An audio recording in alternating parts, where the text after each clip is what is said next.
जो परम तत्ववादी अंत रहित असीम और जन्मागोचर सर्वव्यापक और सर्वव्यापकता के ही परे है, उसे ही सर्वेश्वर सर्वाधार मानना चाहिए तथा प्राजर और पराचेतन दोनों प्रकृतियों के पार में अगुण और सगुण पर अनादि अनंत स्वरूपी अपरंपार शक्ति योग देश कालातीत शब्दातीत नाम रूपातीत और द्वितीय मन बुद्धि इंद्रियों के परे जिस परम सत्ता पे सारा प्रकृति मंडल एक महान यंत्र की नाई प्रचालित होता रहता है, जो न व्यक्ति है और न व्यक्त है, जो माइक विस्तृत विहीन है, जो अपने से बाहर कुछ भी अवकाश नहीं रखता है, जो परम सनातन परम पुरातन एवं सर्वप्रथम से विद्यमान है। संत मत में उसे ही परम अध्यात्म पद व परम अध्यात्म स्वरूपी परम प्रभु सर्वेश्वर कुल मालिक मानते हैं। जीवात सर्वेश्वर का अभिन्न अंश है, प्रकृति आदि अंत सहित और सृजित है।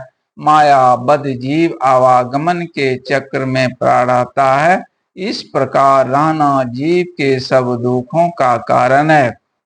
इससे छुटकारा पाने के लिए सर्वेश्वर की भक्ति ही एकमात्र उपाय है। मानस जप, मानस ध्यान, दृष्टि साधन और सूरत सब योग द्वारा सर्वेश्वर की भक्ति करके अंधकार प्रकाश और शब्द के प्राकृतिक तीनों पर्दों से पार जाना और सर्वेश्वर से एकता का ज्ञान प्राप्त करके मोक्ष पा लेने का मनुष्य मात्र अधिकारी है। झूठ बोलना, नशा खाना, बेविचार करना, हिंसा करने अर्थात जीवों को दुख देना व मत्स्य मांस को खाद्य पदार्थ समझना और चोरी करनी, इन पांचों महापापों से मनुष्यों को अलग रहना चाहिए। एक सर्वेश्वर पर ही अचल विश्वास, पूर्ण भरोसा तथा अपने अंतर में उनकी प्राप्ति का दृढ़ निश्चय रखना, सतगुरु की निष्कपट सेवा, सत्संग, दृढ़ाभ्यास, इन पांचों को मोक्ष का कारण समझना चाहिए। श्री सद्गुरु की सार शिक्षा याद रखनी चाहिए। अति अटल श्रद्धा प्रेम से गुरु भक्ति करनी चाहिए। मृगवारी सम सब ही प्रपंचन विषय सब दुख रूप है। निज सूरत को इनसे हटा प्रभु में लगाना चाहिए। ओ व्यक्त व्यापक व्याप पर जो राजत सबके परे, उस यजनादि अनंत प्रभु में प्रेम करना चाहिए।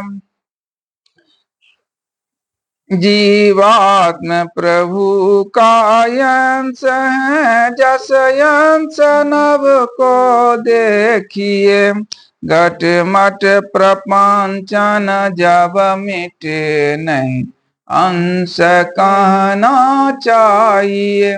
ये प्रकृति दुह उत्पत्ति लय होवे प्रभु की मौज से। ये अजायनादा स्वयं हर गिजन कहना चाहिए।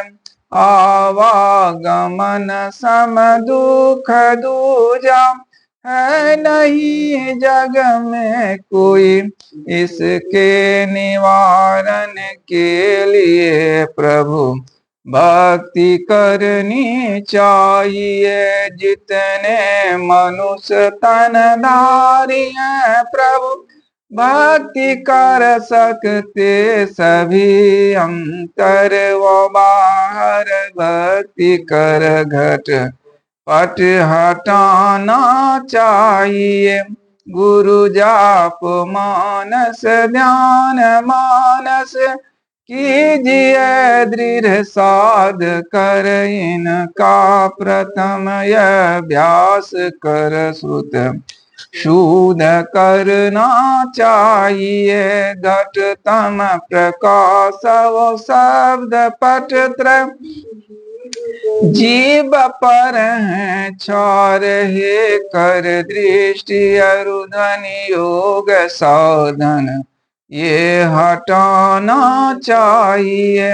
इनके हटे माया हटेगी प्रभु से होगी एकता फिर द्वैतता नहीं कछु रहेगी। यस मनन दृढ़ चाहिए पाखंड यरु अहंकार तजे निष्कपट हो यरु दीन हो सब कुछ समर्पण कर गुरु की सेवा करनी चाहिए।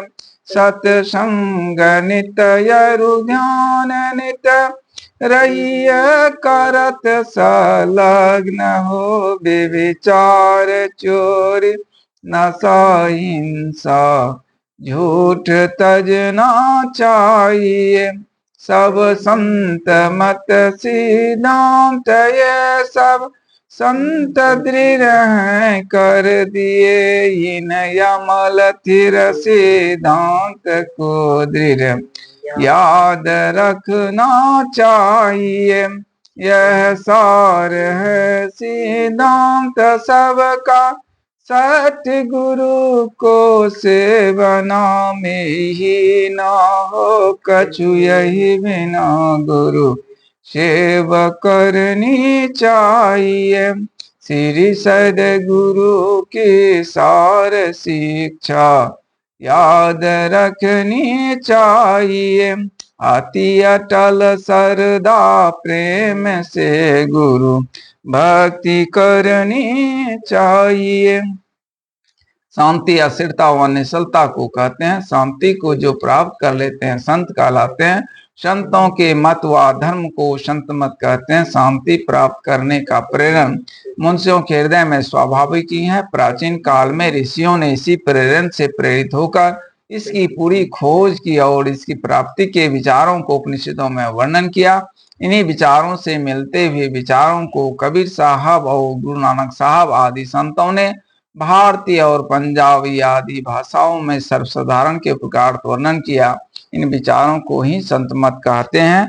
परंतु संत मत की मूल भित्ति तो उपनिषद के वाक्यों को ही मानने पड़ते हैं, क्योंकि जिस ऊंचे ज्ञान का तथा उस ज्ञान के पद तक पहुंचाने के जिस विशेष साधन नादानुसंधान अर्थात सुरस गौरव संत मत को है, वे तो अति प्राचीन काल की सी भित्ति पर अंकित होकर जगमगा रहे हैं।